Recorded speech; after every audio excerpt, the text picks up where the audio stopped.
الحمد لله نحمده ونستعينه ونستغفره ونعوذ بالله من شرور أنفسنا وسيئات أعمالنا إنه من يهده الله فلا مضل له ومن يضلل فلا هادي له وأشهد أن لا إله إلا الله وحده لا شريك له وأشهد أن محمدا عبد الله ورسوله أرسله الله بالهدى ودين الحق ليظهره على الدين كله ولو كره المشركون.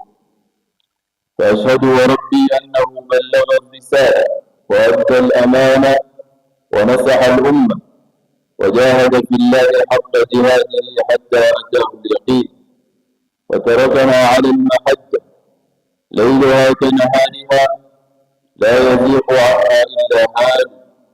فصلوات ربي وتسليماته عليه وعلى آله وأصحابه الطيبين الطاهرين ومن اهتدى بهديه إلى يوم الدين. أما بعد، يقول الله تبارك وتعالى: يا أيها الذين آمنوا اتقوا الله حق تقاته ولا تموتن إلا وأنتم مسلمون. يا أيها الناس اتقوا ربكم الذي خلقكم من نفس واحدة وخلق منها زوجها وبث منهما رجالا كثيرا ونساء واتقوا الله الذي تساءلون به والأرحام إن الله كان عليكم رقيبا. يا أيها الذين آمنوا اتقوا الله وقولوا قولا سديدا يصلح لكم أعمالكم ويغفر لكم ذنوبكم ومن يطع الله ورسوله فقد فاز فوزا عظيما. أما بعد، فإن أصدق الحديث كتاب الله وخير الهدي هدي محمد صلى الله عليه وآله وسلم وشر الأمور محدثاتها وكل محدثة بدعة وكل بدعة ضلالة وكل ضلالة في النار. أعاذنا الله من النار وإياكم. أما بعد، أيها المؤمنون عباد الله، أوصيكم ونفسي العاصية المخطئة المذنبة بتقوى الله في السر والعلانية. يقول الله تبارك وتعالى في كتابه: ولله ما في السماوات وما في الأرض ولقد وصينا الذين أوتوا الكتاب من قبلكم وإياكم أن اتقوا الله وإن تكفروا فإن لله ما في السماوات وما في الأرض وكان الله غنيا حميدا. Amma baad, ndugu Waislamu, hakika shukrani zote anastahiki Allah subhanahu tabaraka wa taala. Sala na salamu zimfikie kiongozi wa umma tukufu wa daraja Mtume Muhammad sallallahu alaihi wasallam. Ni bahati kwangu mimi na kwenu mimi kuweza kukusanyika ndani ya nyumba miongoni mwa nyumba zake Allah, hadi ya kuwa kuna afya, uhai, na sisi bado tunajiita Waislamu. Wengi katika waja wake Allah hawajaweza kujaliwa hizi neema tena kwa mara moja ile, lakini mimi na wewe, pasina kuagiza, pasina kutuma risala ya aina yoyote, basi Allah ametuchagua na akatujalia na tukajipata mimi na wewe hadi ya kuwa mimi na wewe na wazazi wetu wote ni Waislamu. Na hii ni neema ambayo kwamba tukishukuru pasina shaka tunapata ziada, na tukijisahau basi na tukashindwa kutambua neema za Allah, basi na shaka tunaishi duniani maisha ya kubadilika, kesho akhira na tunapata hasira na adhabu ya Allah subhanahu wa ta'ala. Ayuha almu'minun, kalamuna alyawm, maneno yetu ya leo biidhnillah, akipenda Allah na atatupa afya na uhai, basi itakuwa an amrin adhim, itakuwa juu ya mambo makubwa. Mambo yenyewe an mahabbati khatamil anbiya'i wa imamul mursalin.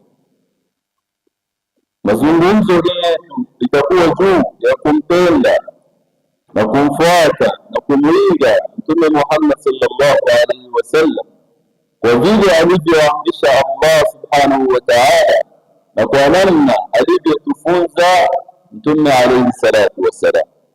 Ikhwata al-iman, ya'lamu innana, najueni hakika ya sisi, nuadhimu wa nuhibbu Rasulullah sallallahu alaihi wasallam, tunamheshimu tunamtukuza na tunampenda Mtume Muhammad sallallahu alayhi wasallam, min ghairi mukhalafatin li shar'i llahi ta'ala, pasina ya sisi kuvunja sheria ya Allah subhanahu tabaraka wa ta'ala. Sisi tunampenda na sio madai, yani tunadai tu tunampenda Mtume Muhammad, bali tunampenda na mapenzi yetu ni lazima ijengeke juu ya kitabu cha Allah na sunna ya Mtume Muhammad sallallahu alayhi wasallam. Bal nuhibbuhu kama amara Allah ta'ala, bal tunampenda namna alivyoamrisha Allah subhanahu wa ta'ala pekee. Hatupiti huku wala huku, na hatuwezi kumpenda kwa njia ambayo kwamba mimi na wewe tutaanzisha, bali tunampenda kwa njia ambayo kwamba imekuja ndani ya Qur'an, kwa njia ambayo kwamba imechimbuka ndani ya Qur'an, na kwa yale ambayo kwamba ametufunza na akatuachia Mtume sallallahu alayhi wasallam. Fa inna mahabbata sayyidina Muhammad sallallahu alayhi wasallam fardun ala al-mukallifin, ni wajib kumpenda Mtume Muhammad, ni wajib juu yetu sisi kama Waislamu. Na wallahi uksimu billah, ndugu Waislamu, kama kuna yeyote kati yetu ambaye anadai yeye ni Muislamu na akatamka kalima ya tauhid ya la ilaha illa Allah na hampendi Mtume Muhammad na anampinga Mtume Muhammad sallallahu alaihi wasallam, huku akimfuata Allah, kitabu cha Allah, pasina yeye kupita huku na kule, na huku hamtaki Rasul sallallahu alaihi wasallam, basi yeye sio Muislamu, ni kafiri. Yeyote ambaye hatomfuata, hatomuiga, hatojifananisha na Mtume Muhammad, pasina shaka yeye sio Muislamu. Allah anasema, wama ataakum min rasuli fakhudhuhu wama nahakum anhu fantahu, yale yote amekuja nayo Mtume Muhammad chukueni, na yale yote amekataza Mtume Muhammad sallallahu alaihi wasallam muache. Na hii ni amri, na nami nakipatiwa amri, basi hana ikhtiyar ya kusema nifanye, niache, nipime. La, wama kana limu'min wala mu'minatin idha qada Allahu wa rasuluhu amra an yakuna lahum al-khiyaratu min amrihi. Na sio sawa kwa waumini wanaume na wanawake anapokata Allah na mtume wake jambo na wakasema liwe liwalo, alafu sisi tuwe na ikhtiyar ya kuchagua tufanye tusifanye. Hatuna ikhtiyar. Allah akisema tunafanya, Mtume Muhammad akisema tunaifanya, kwa maana Allah na mtume wake hawaachanishi. Wa atiu Allah wa rasul, tunamtii Allah na vile vile tunamtii Mtume Muhammad sallallahu alayhi wasallam. Basi tujue ni wajibu, inna mahabbata an-nabii sallallahu alayhi wasallam, na mapenzi ya Mtume Muhammad as-sadiqa, ya ukweli, hayatun, ni maisha kamili, ni maisha ambayo kwamba imekamilika. Man haramaha, na yule atakatazwa hiyo maisha, atakatazwa mapenzi ya Mtume Muhammad, fa huwa min jumlati al-amwat, basi ina shaka yuko pamoja na wale waliofariki na waliokufa. Ikiwa Allah hajakuruzuku na mapenzi ya Mtume Muhammad, basi hauna maana yoyote duniani. Min saadati al-abdi, na katika kuonyesha ya kuwa huyu mja amefaulu hapa duniani, ayurzikahu Allahu, ni Allah amruzuku huyu mja na mapenzi ya Mtume Muhammad sallallahu alaihi wasallam. Dalili ya kuonyesha mimi na wewe tumefaulu ni Allah turuzuku mimi na wewe na mapenzi ya Mtume Muhammad sallallahu alaihi wasallam.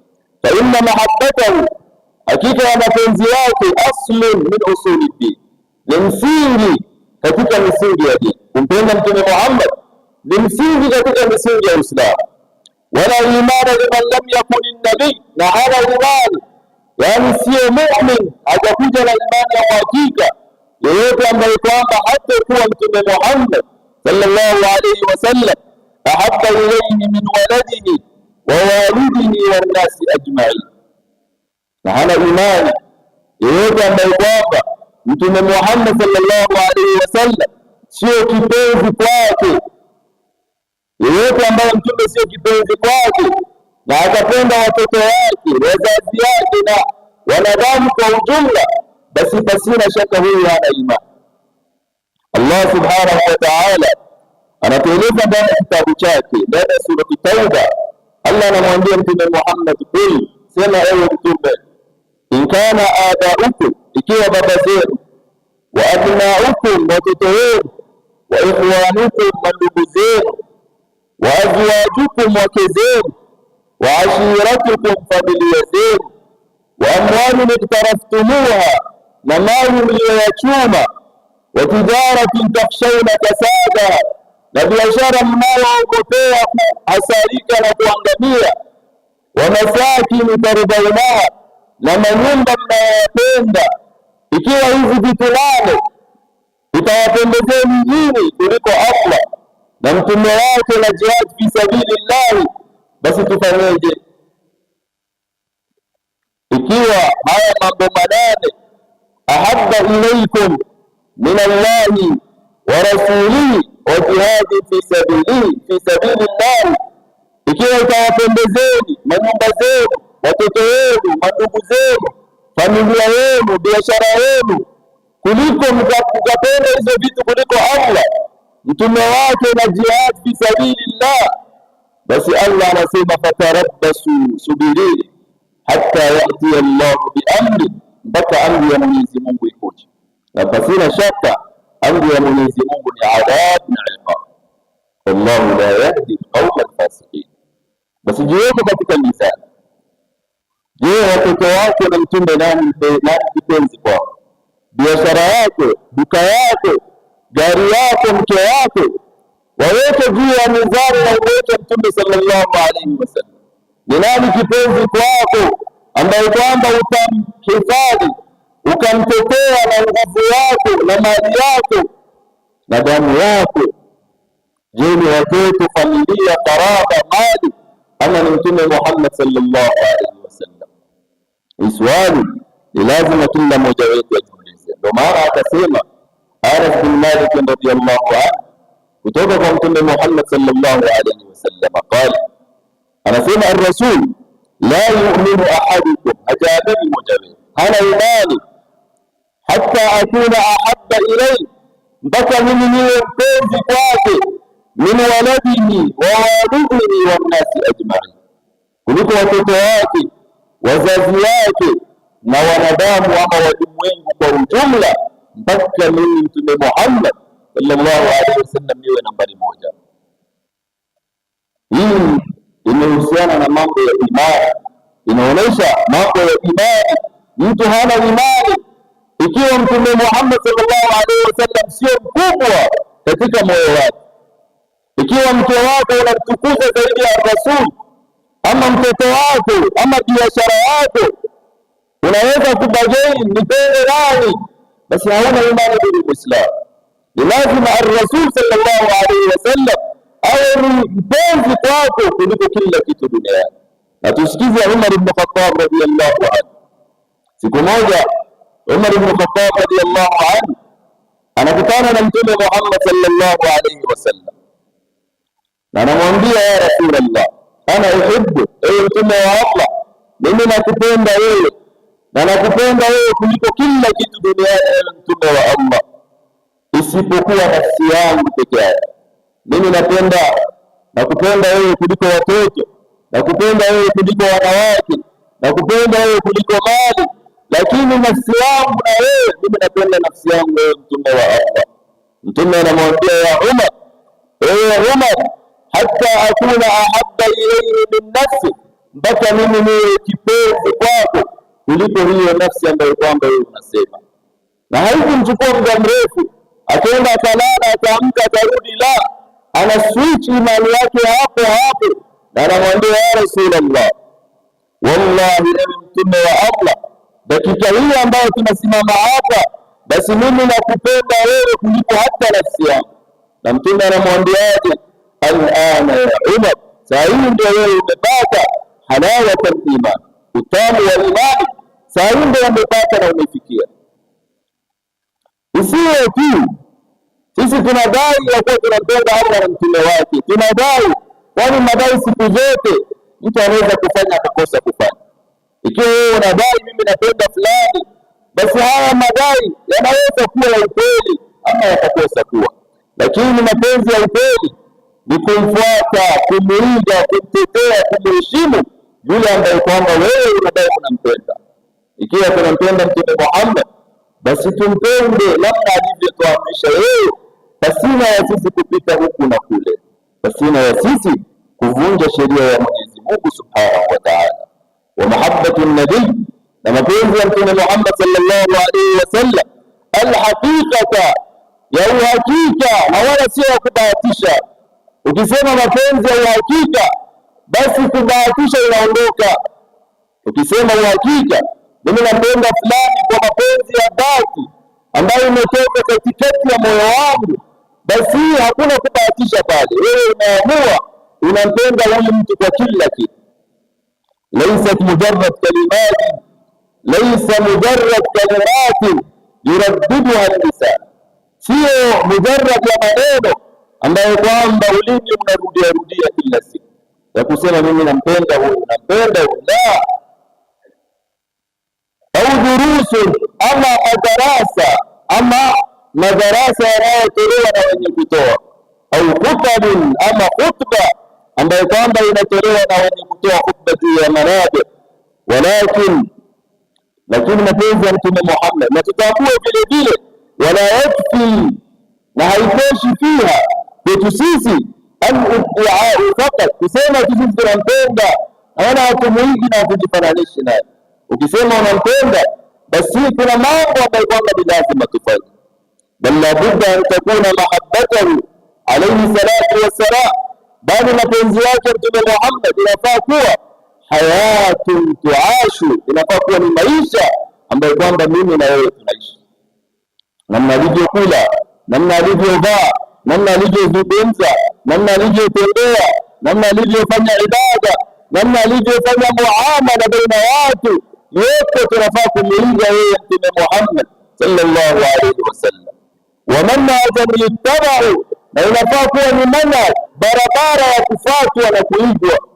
Ikiwa unampenda na akafuata hii barabara ya Rasul sallallahu alaihi wasallam, basi ni wajibu mimi na wewe kufuata hiyo barabara. Nielewa, katika masharti ya matendo ya huyu mtu Muislamu kukubaliwa ni mawili, al-ikhlas wal mutabaa.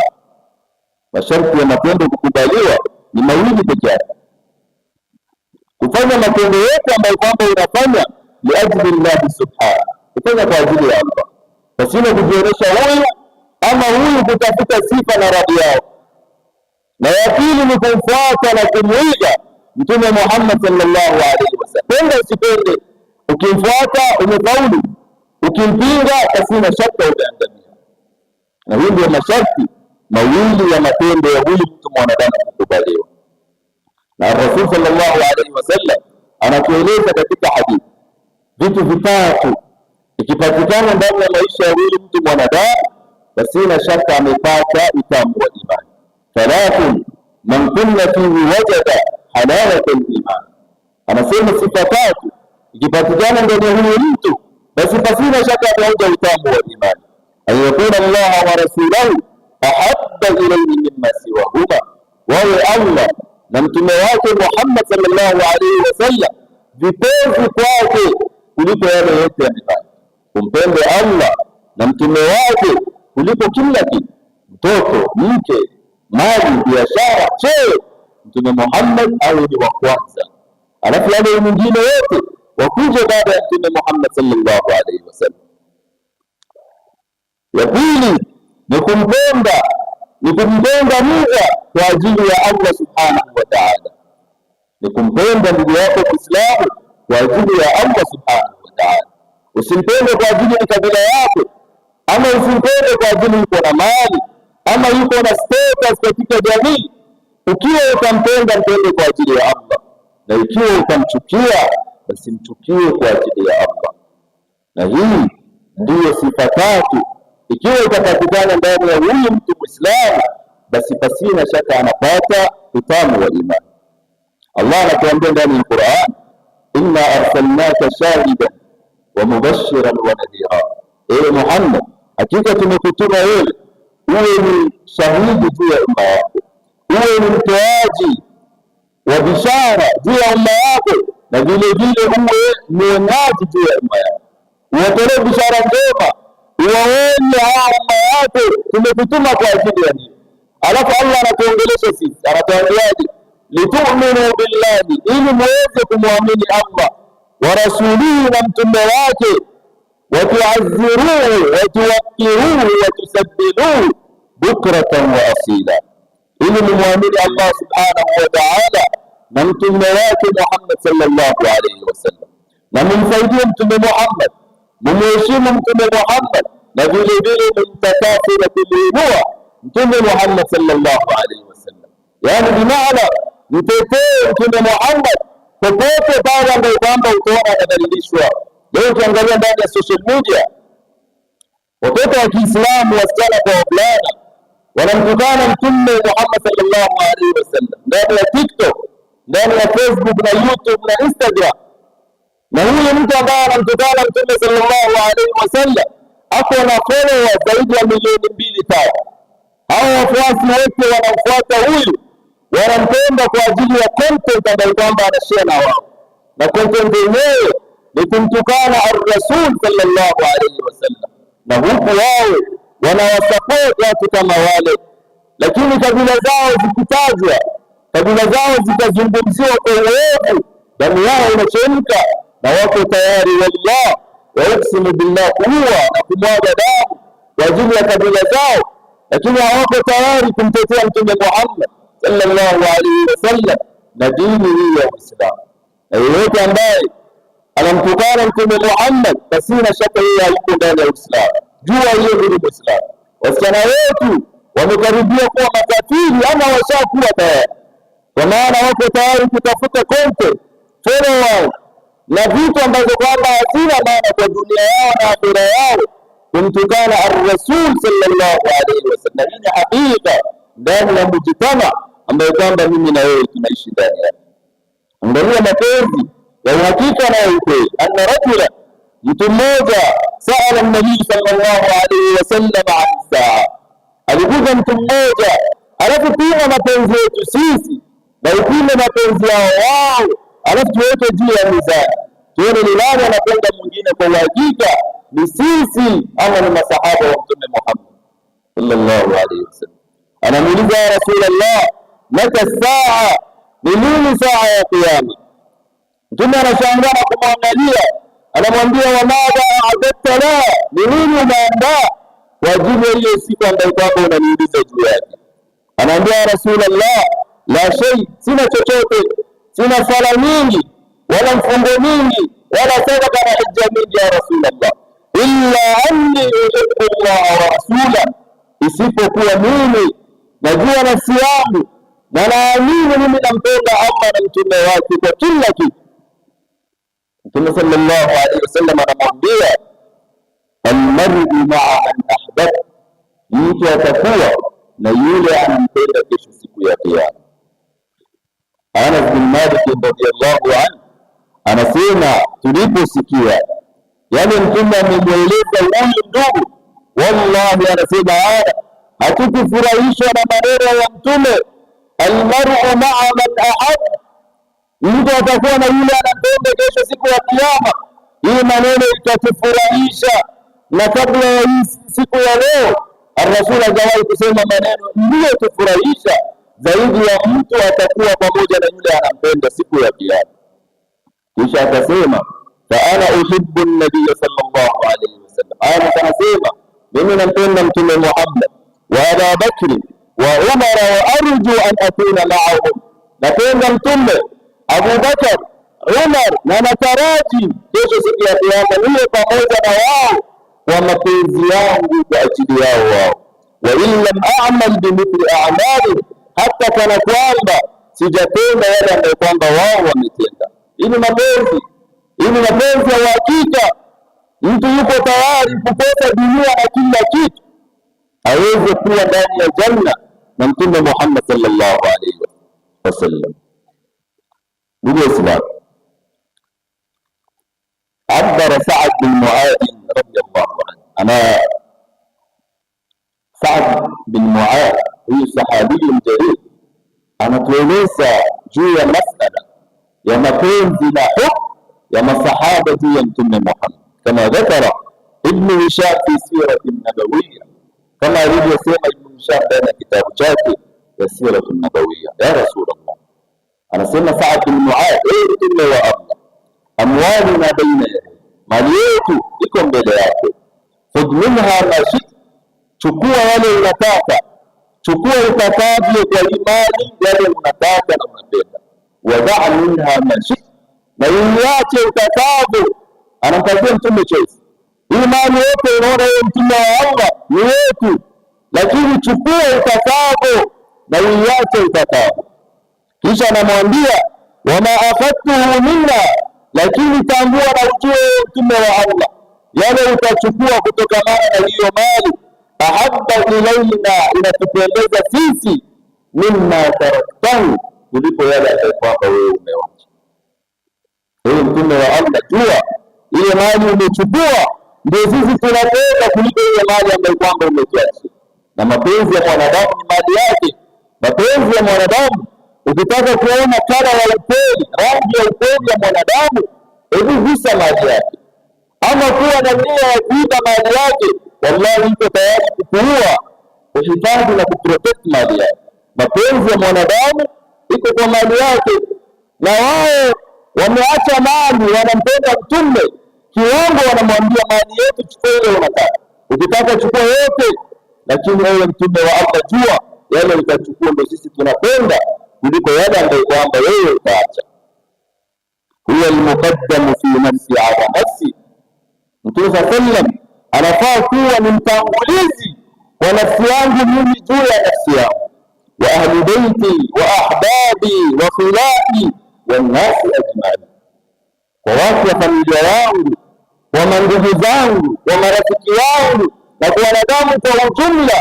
Ar-Rasul anafaa kuwa ni nambari moja. Ndugu Muislamu, je, jiulize sasa hivi, je, Mtume Muhammad ndio nambari moja kwako wewe, ama ni mali yako, dunia, mke na watoto? Hii ni swali ambayo kwamba ni lazima ujiulize wewe. Ikhwatul iman, kaifa la nuhibbu Muhammadan, ni vipi hatutampenda Mtume Muhammad wa huwa alladhi ursila rahmatan lil alamin, hadi yakuwa ametumwa awe ni huruma kwa walimwengu wote, Waislamu wao na wasiokuwa Waislamu wao.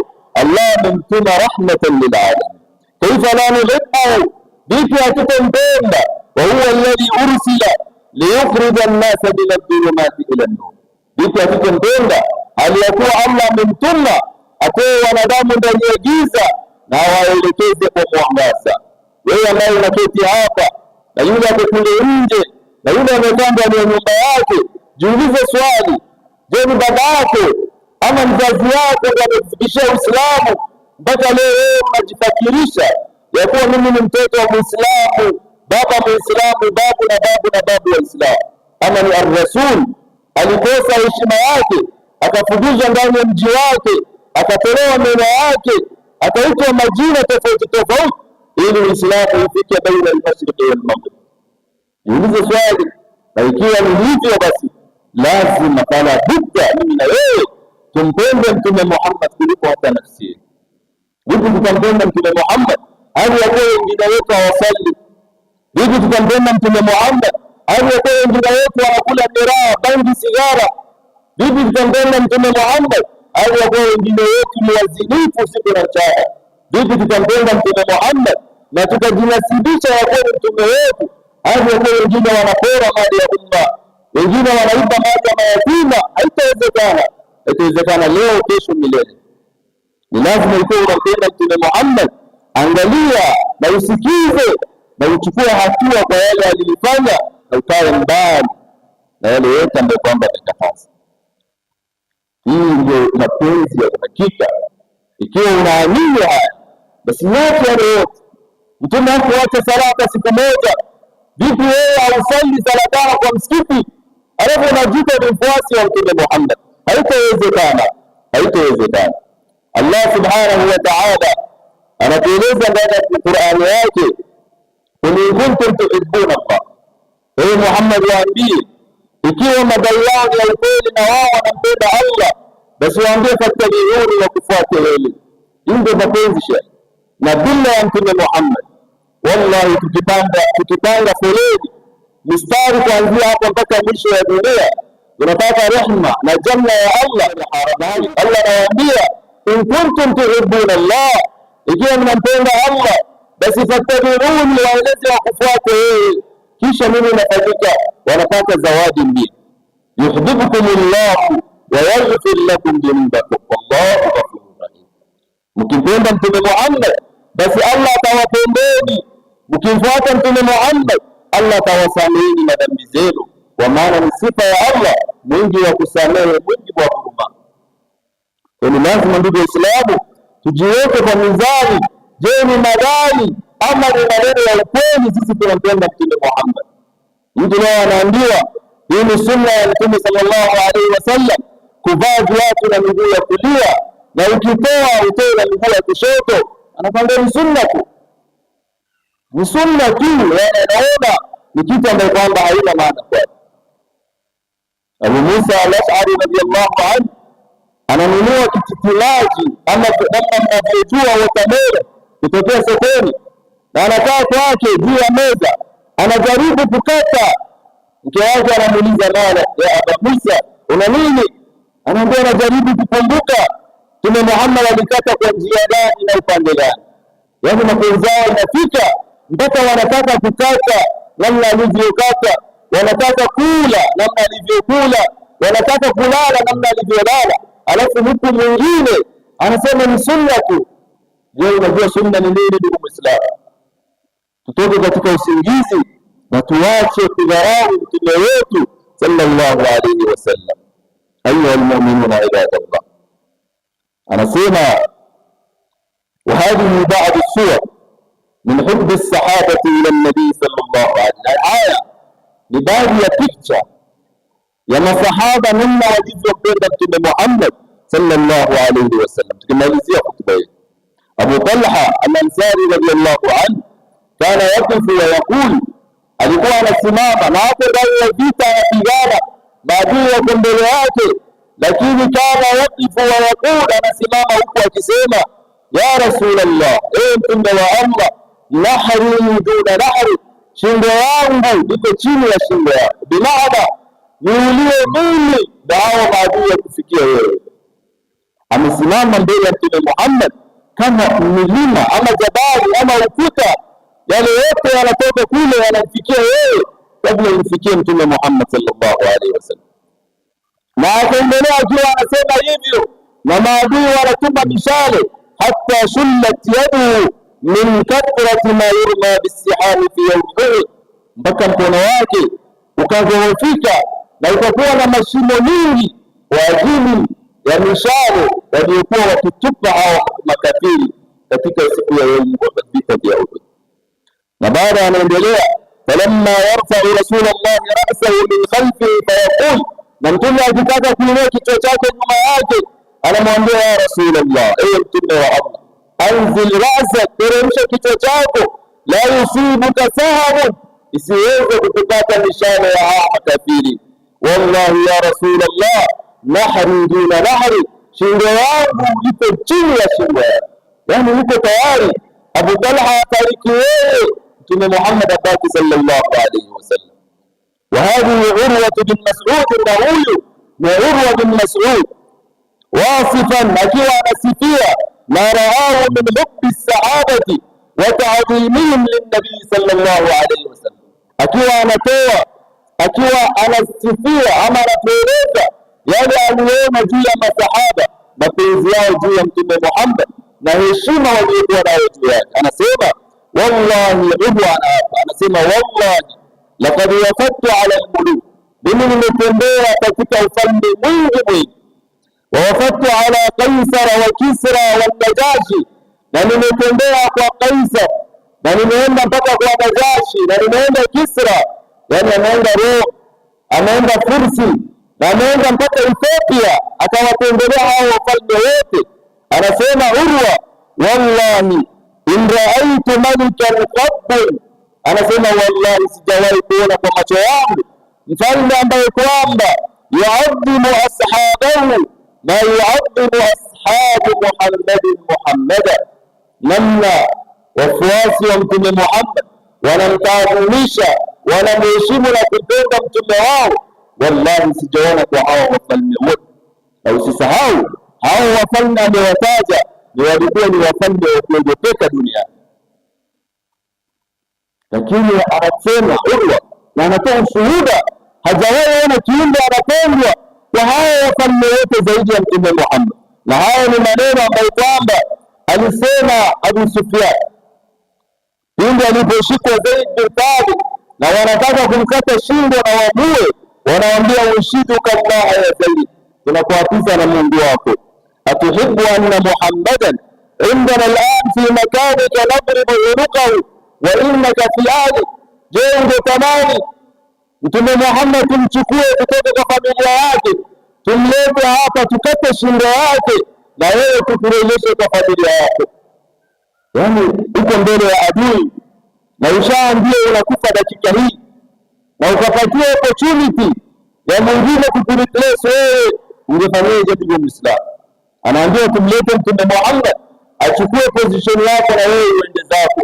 Anawaambia, sikiza maneno yake, anawaambia wallahi ma uhibbu anna Muhammadan al'an fi makanahu alladhi huwa fihi tusibu shawkatun tu'dihi wa ana jalisun fi ahli. Anasema wallahi, Zaid, sikiza, anasema sipo tayari popote alipokuwa Mtume Muhammad, iwe ni katika nyumba yake ama wapi, adungwe na mwiba ambayo itamuudhi na mimi nikae na amani na starehe ndani ya familia yangu. Sipo tayari.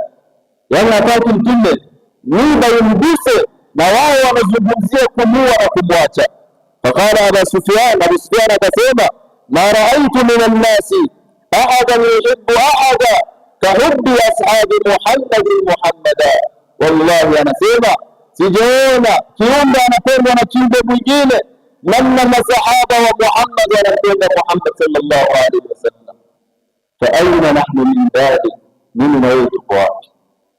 Je, ni madai tu ama sisi ni waongo kwa yale ambayo kwamba sisi tunasema? Je, tunampenda ama hatumpendi Mtume Muhammad sallallahu alaihi wasallam? Na katika tarikhi ya hijra alipoambia Mtume Muhammad ahame na aondoke, Abu Bakar alimwambia Mtume sallallahu alaihi wasallam na akamwomba ruhusa, ewe Mtume wa Allah, nataka kuenda hijra na wewe. Na anajua pale barabarani maadui wako na anaweza kuuliwa, lakini anataka suhba na Mtume Muhammad sallallahu alaihi wasallam. Kama dhakara Ibn al-Qayyim fi Zad al-Ma'ad wal Bayhaqi fi ad-Dalail, namna alivyotaja Ibn al-Qayyim katika kitabu chake cha Zad al-Ma'ad na Bayhaqi fi ad-Dalail, Abu Bakar akawa anamfuata intalaqa maa Rasulillahi sallallahu alaihi wasallam ila al-ghar, anampeleka kwa shimo Mtume Muhammad. Na walipofika kwa ile shimo ambayo kwamba ni pahala pa mashetani na majini na mijoka kuishi ndani, Abu Bakar hakumwacha Mtume aingie, anamwambia makanaka ya Rasulullah, subiri hapo hapo ya Mtume wa Allah, hata astabri laka al-ghar, mpaka nisafishe kule ndani, niangalie kuna mijoka ama kuna nje ama kuna adui kabla wewe uingie, na ikiwa utanipata unipate mimi, ikiwa utanipata unipate mimi. Na aliposafisha na akaingia, akamwambia Rasulullah ingia ndani. Na walipoingia wakawa Makuraishi wanakuja wakiongozwa na Suraka bin Malik, akafuata nyayo zao, na mbele ya ile nyumba ama ile pango basi buibui, unajua buibui spider imetengeneza nyumba yake. Na Allah anatuambia ndani ya Qur'an, wa inna ahwana albuyuti la baytul ankabut, nyumba duni sana katika manyumba zote ni nyumba ya buibui. Nyumba hii ameitengeneza kwa pango akiwa anamchunga na kumhifadhi Mtume wa Allah subhanahu wa ta'ala. Abu Bakar anamwambia ya Rasulullah, law ahaduhum yanzuru ila qadamayhi la absarana, ewe Mtume wa Allah, ikiwa mmoja wao atainama na ataangalia chini ya miguu yake, pasina shaka atakuona ewe Mtume wa Allah. Mtume anamwambia ma dhannuka ya Aba Bakr biithnaini Allahu thalithuhuma, ni nini mawazo yako juu ya watu wawili ambao watatu wao ni Allah subhanahu wa ta'ala? Ni nini nadhania ikiwa watatu wetu ni Allah, basi hakuna chochote ambacho kitatufikia mimi na wewe. Alhamdulillah ala ihsan وشكر الله على توفيقه وامتنانه، وأشهد أن لا إله إلا الله تعظيما لشأنه، وأشهد أن محمدا عبده ورسوله الداعي إلى رضوانه صلى الله عليه وعلى آله وأصحابه ومن تبعهم بإحسان إلى يوم الدين. أيها المؤمنون عباد الله، Waislamu waja wa Allah, ikimalizia khutba yangu hii kwa kisa moja, kisa ya mwanamke wa Kiansari ambaye alikuwa anaishi ndani ya mji wa Madina. Huyu mwanamke katala abuha, aliuliwa baba yake, wa zawjuha, mume wake, wa akhuha, ndugu yake, na mtoto wake. Wanaume wanne muhimu katika maisha yake waliuliwa ndani ya jihad, na ikaanza kuenea ndani ya mji wa Madina. Ameuliwa Mtume Muhammad sallallahu alaihi wasallam, yaani Mtume ameshafariki, na ikaingia katika fikra yake, lau atakufa Mtume Muhammad leo basi itakuwa ni mwisho wa Uislamu. Nani katika risala, kwa maana ni khatamul anbiya wa imamul mursalin. Uislamu bado ni changa, auliwe Mtume Muhammad, akatoka ndani ya nyumba yake hadi kuwa ako na wasiwasi, yuko na hofu, anakutana na jeshi la Waislamu, anawauliza ma faala Rasulullah, ni nini mpaka Mtume Muhammad? Anaambia mume wako ashafariki. Anasema sitaki kusikia ma faala Rasulullah. Anaambia baba wako ashafariki. Anasema sitaki kusikia ma faala Rasulullah. Nini mfikia Mtume Muhammad? Na walipoona hataki kujua, baba, mtoto, ndugu wote wamekufa, wakamwambia bihamdillahi ya umma fulan, bihamdillahi kama tuhibbin. Yuko sawa kwa mapenzi ya Allah, namna ulivyopenda. Mtume sallallahu alaihi wasallam yuko hai, hakuamini. Qala, akasema arunihi hatta andura ilayhi, nionyesheni mpaka nimuone Mtume Muhammad ndio nitaamini yuko hai. Falamma, na pindi alipomwona Mtume Muhammad kwa macho yake, qala, akasema ya Rasulullah, ewe Mtume wa Allah, kullu musibatin ba'daka jalal ay saghira, musiba yote, afe baba, afe mume, afe mtoto, afe ndugu, waishe wanadamu wote, hali ya kuwa umesalimika na umebaki, basi huyo musiba sio musiba. Ikiwa umebaki, hiyo inanitosha na niko na furaha, na akarejelea ndani ya nyumba yake. Ayuha almu'minun, tumpende Mtume Muhammad namna alivyotuamrisha Allah, na tujiepushe na bid'a, kuongeza vitu ndani ya Uislamu. Mama Aisha anasema kutokea kwa Mtume Muhammad, man ahdatha fi amrina hadha ma laysa min fahuwa raddun, wa fi riwayatin li Muslim, man amila amalan laysa alayhi amruna fahuwa mardud. Yeyote ambaye atafanya yale Mtume Muhammad hakufanya, iwe ni kumsherekea, iwe ni kumwimbia, iwe ni kurukaruka, iwe ni kubeba mabango, iwe ni kuunganisha wanawake na wanaume, basi wewe umeleta bid'a ambayo kwamba Mtume hakufanya. Man ibtadaa fi al-islam bid'atan yaraha bid'atan hasana faqad za'ama, sikizeni, faqad za'ama anna Muhammadan sallallahu alayhi wasallam qala risala. Yeyote ambaye anaamini kuna jambo anaweza ongeza ndani ya Uislamu na ni jambo nzuri ambalo kwamba hakulifanya Mtume Muhammad, amekubali na amechukua kiapo ya kuwa Mtume Muhammad alifanya khiana ndani ya utume wake. Ayuha almu'minun, yale yote nimesema ikiwa ni ya haki na ukweli, imetokamana na Allah na mtume wake, na wala sio kwa elimu yangu. Na ikiwa nimekosea, nimesema yasiyokuwepo, basi naomba msamaha, kwa maana Allah na mtume wake hawahusiki. Ni nafsi yangu mwenyewe na shetani, na naomba Allah msamaha. Naeleza nyinyi udhaifu niliokuwa nayo, wama uridu an ukhalifakum ila ma anhaakum anhu, in uridu illa al-islaha mastata'tu, wama tawfiqi illa billah, alayhi tawakkaltu wa ilayhi unib, uhibbu as-salihina wa lastu minhum, la'alli an anala bihim shafa'a, wa akrahu man tijaratuhu al-ma'asi, wa in kunna sawa'an fil bita'a. Sallu wa sallimu ala man ikhtarahu Allah hamilan lin-nubuwwa وخاتما للرسالة، محمد بن عبد الله سيد البرية. إن الله وملائكته يصلون على النبي يا أيها الذين آمنوا صلوا عليه وسلموا تسليما. اللهم صل وسلم وزد وبارك على عبدك ورسولك محمد، وارض اللهم عن الصحابة والتابعين والتابعين ومن تبعهم بإحسان إلى يوم الدين. اللهم أعز الإسلام والمسلمين وذل الشرك والمشركين ودمر أعداءك أعداء الدين يا رب العالمين. اللهم انصر دينك وكتابك وسنة نبيك يا أرحم الراحمين. اللهم إنا نسألك الهدى والتقى والعفاف والغنى. اللهم آت أنفسنا تقواها زكيها أنت خير من زكاها أنت وليها ومولاها برحمتك يا أرحم الراحمين. عباد الله، سبحانك أشهد أن لا إله إلا أنت أستغفرك وأتوب إليك. قوموا إلى صلاتكم يرحمكم الله.